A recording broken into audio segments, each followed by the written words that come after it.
goodness and his faithfulness to us. God is so good to us, and it's just a joy to be able to worship and that this morning. But as we open the message today, I will tell you something that may be shocking to you. Is I got lost in the middle of a half marathon. It happened. I got lost. Many of you know that this spring I participated and completed the Abraham Lincoln Half Marathon in Springfield, running 13.1 miles while raising money for Speed the Light missions. I added that on there to be a missional area.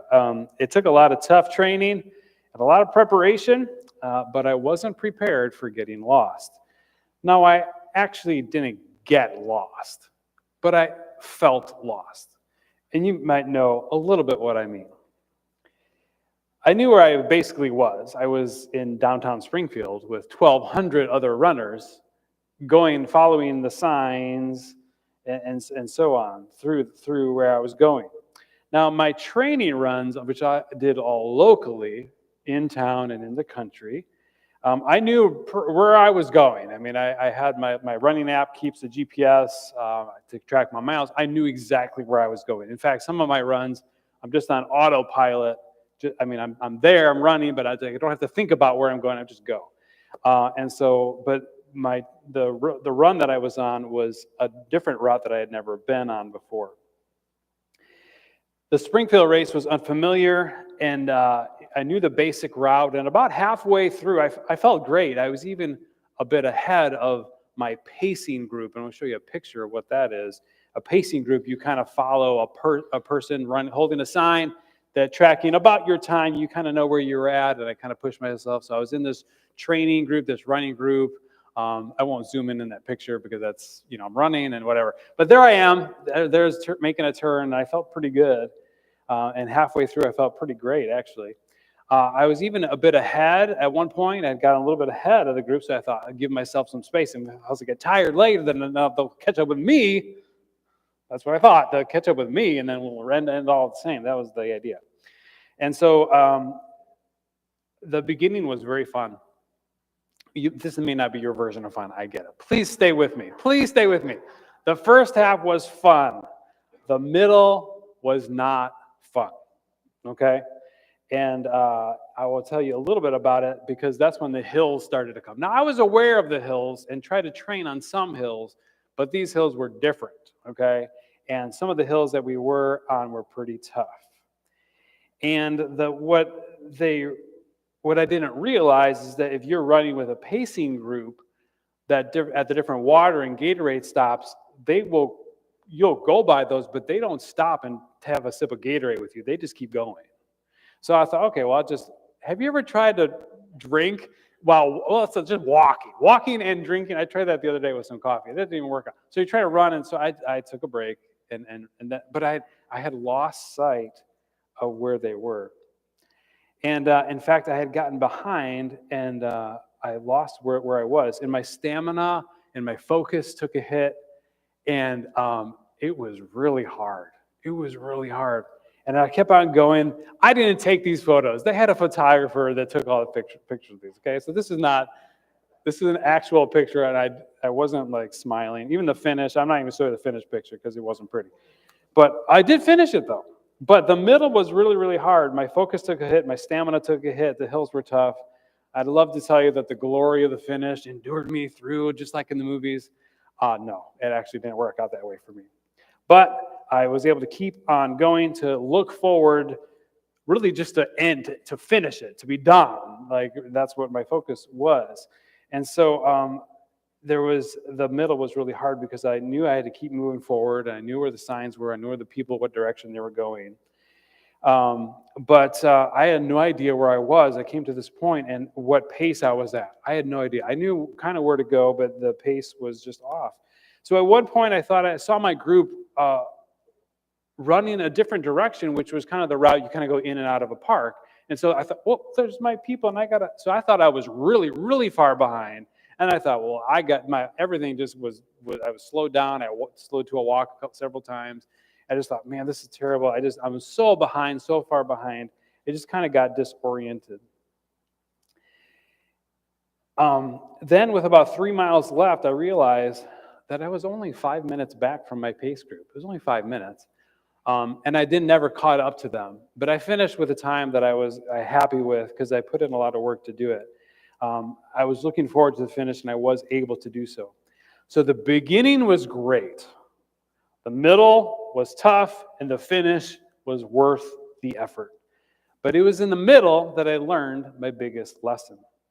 Great stories and great journeys always have a beginning, a middle, and an end.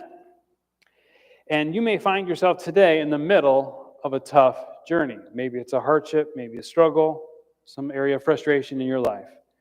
Maybe you're in the area where you haven't seen the promise that the Lord gave you fulfilled yet. Maybe there's a godly desire that has not yet been satisfied, an expectation that is unmet, and maybe there's a hope that's unseen.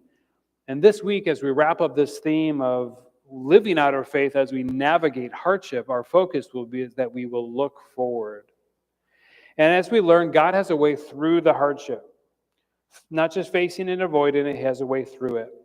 And to navigate, it takes skill, it takes patience, and it takes a lot of work, hard work, but it really, really takes is God's presence and God's power. And that's what we're going to be seeing today, an expression of God's presence and His power. In John 4, our focus will be in the later part of John 4, but we'll see Jesus that shows up in big ways in the middle. We see Jesus approaches the Samaritan woman at the well in the middle of the day, right? They have this conversation. It was really amazing, and we've already kind of been there with our Bible engagement processes here. But Jesus connects deeply and sparks transformative change with this woman at the well, and it affects actually the entire town.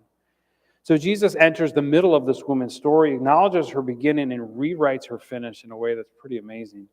But Jesus also shows up in the middle of another story of pain and confusion experienced by a government official and his family, where our focus will be in Luke 4. And this will be the Father's journey for His Son's healing. It was a journey. It was a process. We've kind of talked, it kind of resonated a bit with that in our Connect time at 10 o'clock. We're able to work through what some of those things, some of these emotions that are felt. So every journey has a beginning, middle, and end, and we're going to switch things up. You know where we're going to start? We're going to start in the middle. You may veto that idea, but we're going to hang with me. We're going to start in the middle. And this is common terrain in the biblical landscape, this middle.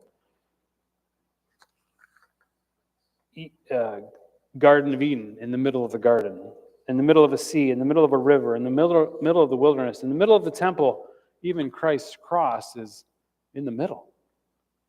And so in the middle is a common area, and so in the middle is where we'll start.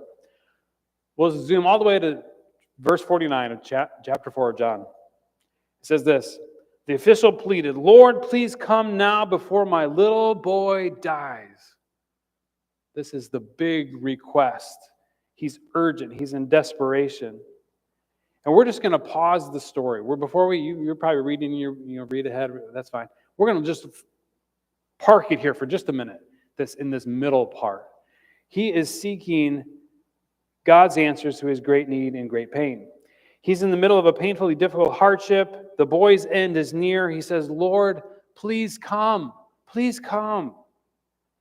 The situation was tough. And we can relate to this father. There's times when we encounter possible hardships and we need his presence. And our faith journey is marked by signposts along the way and scripted with this phrase, "Lord, please come." Whether you're alone in your home, or at the hospital, awaiting surgery, awaiting news, "Lord, please come.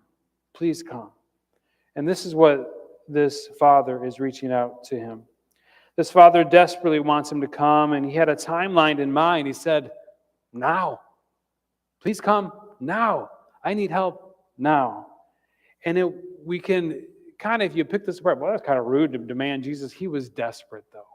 He wanted Jesus to come and to help in this situation. God comes through every time, and oftentimes it's in the middle of our painful and confusing circumstances. It's a beautiful demonstration of the verse that we've been focusing on, Romans 8:25. But if we look forward to something we don't yet have, we must wait patiently and confidently. And so this father didn't know this verse yet, right? But he modeled this beautifully. And aren't you glad that there's more than a story than what's in the middle?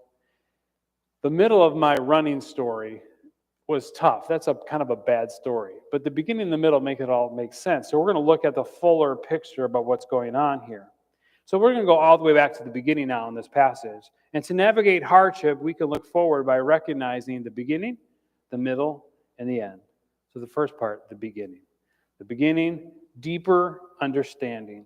John 4:43 to 48. We'll see deeper understanding.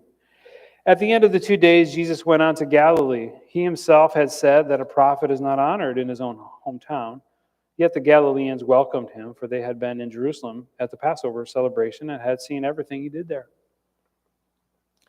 As he traveled through Galilee, he came to Cana, where he had turned the water into wine. There was a government official in nearby Capernaum whose son was very sick. When he heard that Jesus had come from Judea to Galilee, he went on and begged Jesus to come to Capernaum to heal his son, who was about to die. Jesus asked, "Will you never believe in me unless you see miraculous signs and wonders?" So here we have the beginning of this encounter. In the beginning, we see some significant parts of the story that gives us some deeper understanding about what's going on. A few things I'll highlight is that Jesus and his followers had celebrated Passover. That no doubt created quite a scene, and people had a lot of comments about what was going on there. Though hometown prophets tend not to be honored in their own hometown, the Galileans welcomed him. And Jesus travels to Cana, where his public ministry began, turning water into wine, his first miracle. We're introduced to this government official. We don't know the specific role or the department or whatever, but he was a government official.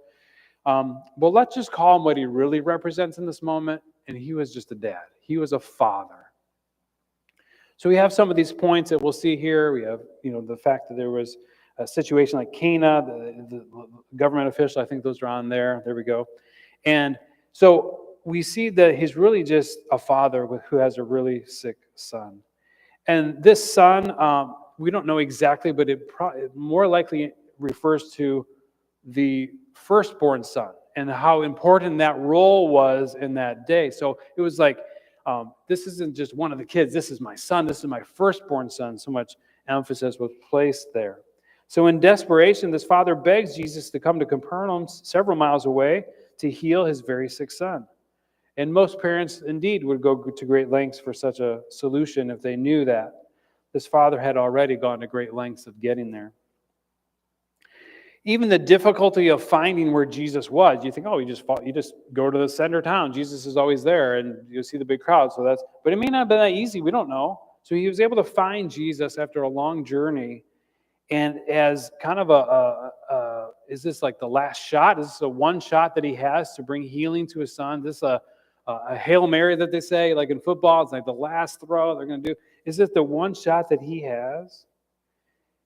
And so even in the difficulty of finding where Jesus was, he considered some things that are there. And just imagine, let's just take this for modern day, right? Okay, let's just say you had somebody in your life that was sick. You knew there was an opportunity for healing and restoration in Lincoln.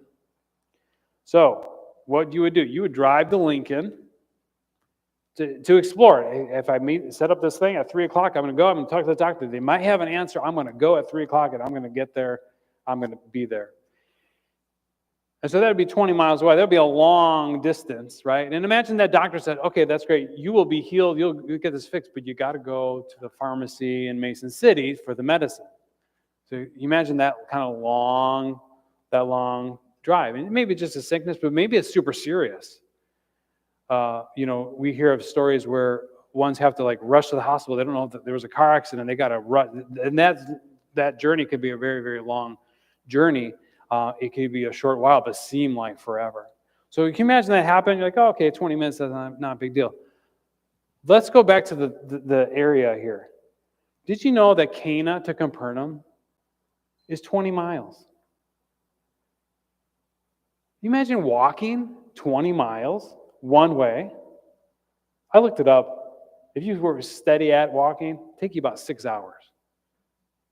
It may take you 10, I don't know. Or 4, I don't know. But that's a long ways away. Can you imagine the journey of 20 miles walking? And this is what this father did just to get there.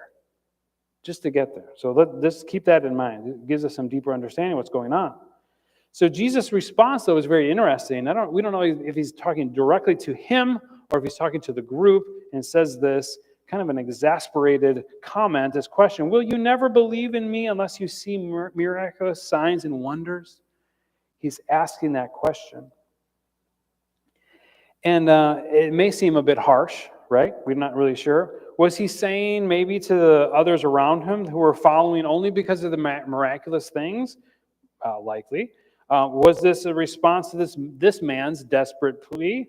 Possible. It's possible that Jesus wasn't maybe rebuking the official's request, but rather going to Capernaum. Maybe that was why he said that. We're not sure. But we have no way to know if this father understood the full extent of what he was asking Jesus of and who Jesus was. We get the sense that Jesus longs for his followers to confidently believe regardless of the miracles that happen or not. And he wants us to experience the depth of his power and his truth. He longs for us to have a deeper understanding of who he is and what he can do. It's hard, though, to ponder this deeper understanding when you're in the middle of the struggle and the trial. In this race that I was running, I just look at the birds. I wasn't like pondering anything. I was just trying to get finished. And it's hard when you're in the thick of it to have a deeper understanding. But he wants us to move from belief into action. And so let's return then to the middle.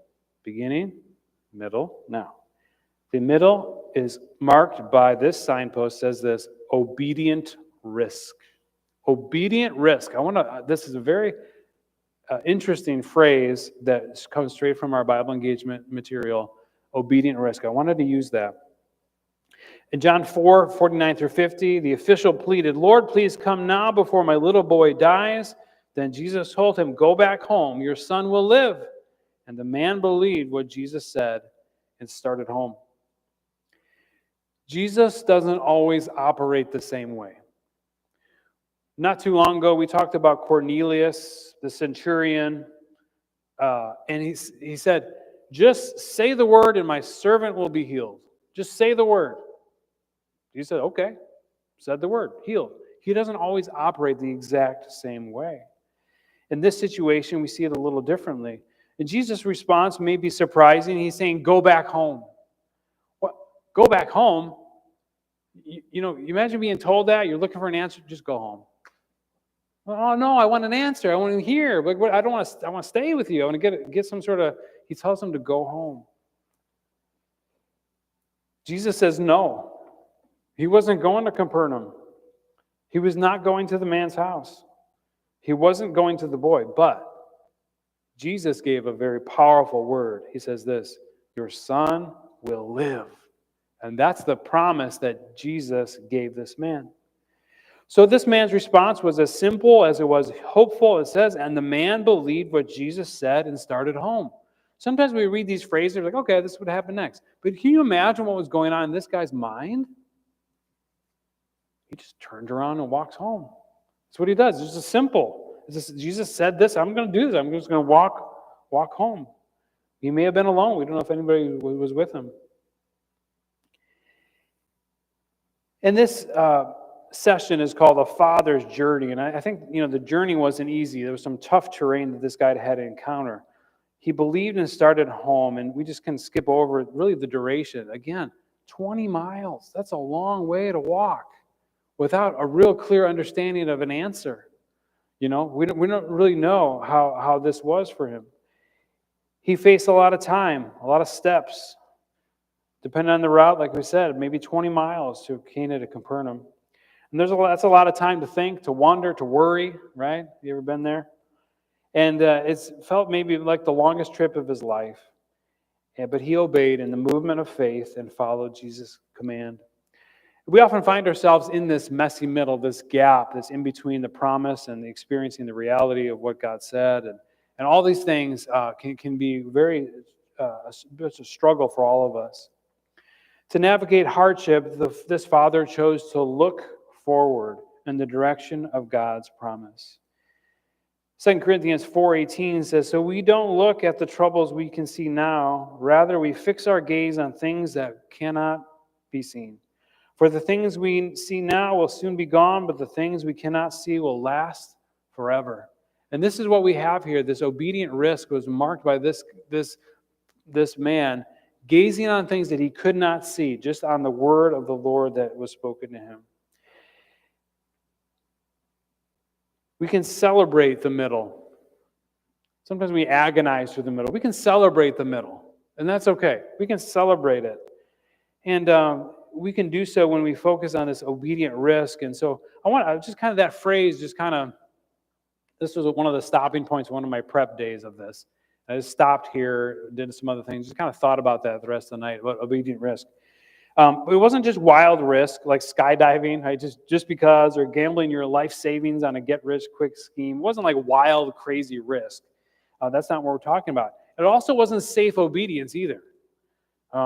Just doing the minimum, obeying only when you feel like it's safe to do so. Wasn't the situation. And it's not just taking risks of going off on your own feelings or preferences of others and opinions of others. It's not just doing that just to be risky. That's not what we're talking about. We're talking about obedient risk. The promises of God, the obedient risk that happens, it's a bold action. It comes from one source, and that is the promises of God.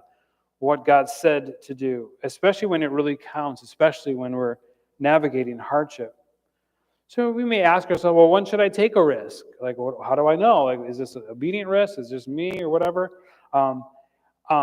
I consider really the obedience factor is a key thing here. Is it trusting in Him? We don't have to see. Is it God's will for me to trust Him? No, of course it is. Like we need to take obedient risk when we're trusting Him, when we're seeking His provision, we're sharing our faith with others. We can take that obedient risk to share faith with others all the time. Like that's something we have to like consider and think about. Now, the timing may not be right for this person, but we can be obediently risking when it comes to these things and seeking His kingdom first. Sometimes people, ask us as pastors, "What am I supposed to do?" We just say, "What is God telling you to do?" What does a step of faith look like when you line it up with God's word? What does it look like here? And so this father probably thought he was nearing the end of his journey, seeking the healing, that he was able to have what many was sought after. And he had an encounter with Jesus. And He was the Messiah, the teacher, the healer. And Jesus adjusted this father's expectation. He adjusted his timeline. And He even adjusted his place in the journey. This man probably thought he came to the end. I come to the answer. This is going to be it. And it actually was still just the middle. He didn't know quite what was going to be happening. But he started. He started with the promises of God, the long journey ahead. He would have had plenty of time to process what was going on. Zechariah 4:10 says this, "Do not despise these small beginnings, for the Lord rejoices to see the work begin." So leaps of faith are celebrated, but it's often the small steps of faith that really matter. Can you imagine what was going on as he took that first step of faith, as he started home? It was been really, really amazing. And to take the next one, and the next one after that. And I bet you Jesus had this big old smile on his face.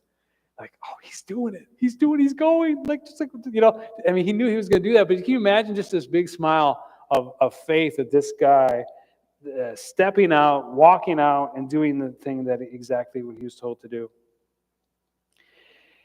We see a shift that's moving us beyond the middle of the story towards the end. It's marked by a powerful example of obedient risk in this crucial part of the storyline. So we see the ending. The third marker is this, the end of the promise fulfilled. And we love to start the passage there even. Hey, let's look at how the promise was fulfilled, but that beginning in the middle is so, so important. We'd love to start there, but that's not how the story works. It's not how journeys work. It says in verse 51, while the man was on his way, Some of his servants met him with the news of his son was alive and well. He asked them that when the boy had begun to get better, and they replied, yesterday afternoon at 1 o'clock, his fever suddenly had disappeared. Then the father realized that that was the very time Jesus had told him, your son will live. And he and his entire household believed in Jesus, and this was the second miraculous sign that Jesus did in Galilee after coming from Judea. We don't know how long the man walked before he was met by one of his servants, but we do know that he was moving forward in obedience at Jesus' command. It's pretty straightforward, and if the man hadn't followed Jesus' command to go home, maybe he wouldn't have experienced healing. Well, I'm not going to do that. I'm staying here. No, he kept on looking forward, following that obedience. Sometimes in our walk with God, and towards his promises, we can second guess what God maybe asks us to do.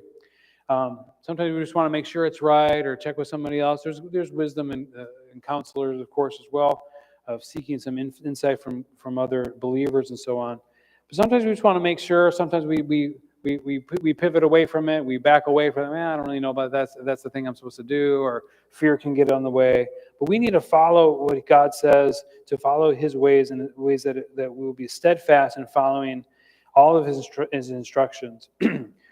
Hebrews 11:1 says, faith shows the reality of what we hope for, and for the evidence of things we cannot see. Again, I can just imagine Jesus with a big smile as this man was walking away, the command of the Lord burning within him. And the story of this journey would have been powerful. Excuse me.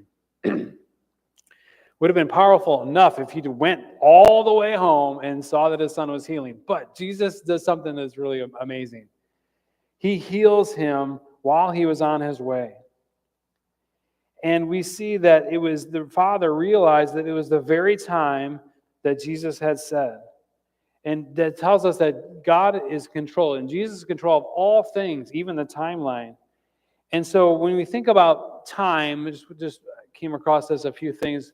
There's a few expressions of time. And one is chronos and one is kairos. And the chronos time is just like chronotype, right? The it has to do with time. It has to do with minutes.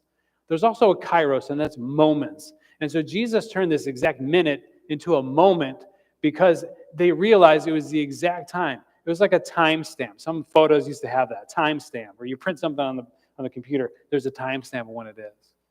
And so Jesus didn't have to, but he put a timestamp on it. It happened to realize it was the very hour, the very time that Jesus said, your son will live. Isn't that amazing? He didn't have to do that, but he did.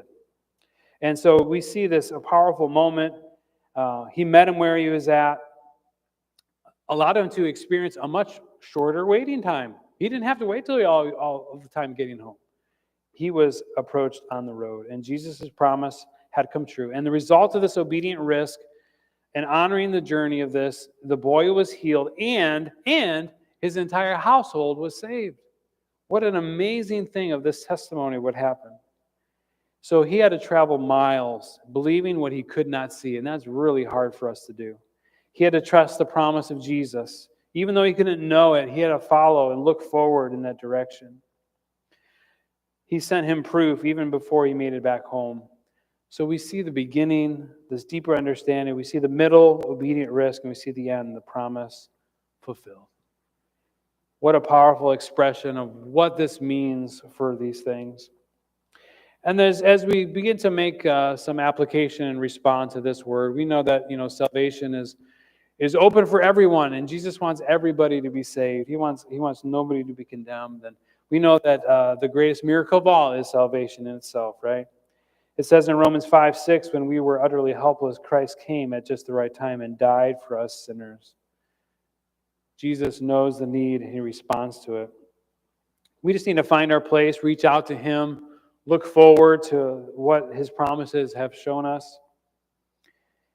We need to be looking forward, moving forward in obedience. So there's ways we can do that. I encourage you, if you're watching online, haven't reached out to Jesus for salvation, do that now. We can help you with that. For those of us also experiencing some of the reality, just think about some of these things. Begin to make some applications here. Um, you may find yourself begging Jesus to come and meet your need, or maybe you've already felt the Holy Spirit prompt you to whisper promises to your soul about something. But when we're waiting for that need to be met, it can feel much longer than a 20-mile walk. It can feel much, much longer. But we need to remain steadfast in the promise of God, of graciously following what He wants for us. And He'll send the answer just at the right time. These are ways that we can think about it. So maybe you're in the middle of a hardship right now. Just know that He sees, He knows, He can respond, and we can just trust on His timing, trust His promptings of obedience that He's asking for, that He will do it for us. So let's pray. God, we thank You for this word today. We pray that You'd help us to continue to apply this to our lives, that we will continue to look forward regardless of where we find ourselves in our story. And a lot of us is just in the middle. It could be confusing, but help us to celebrate those moments in the middle where we're not really sure, but we know whose we are. We know that we can depend upon You. We can celebrate that. We can praise through that. We can worship through that. Help us to really connect with these truths continually, Lord. Help us to just be taking those obedient risks where You're calling us to step forward. In Your name we pray. Amen.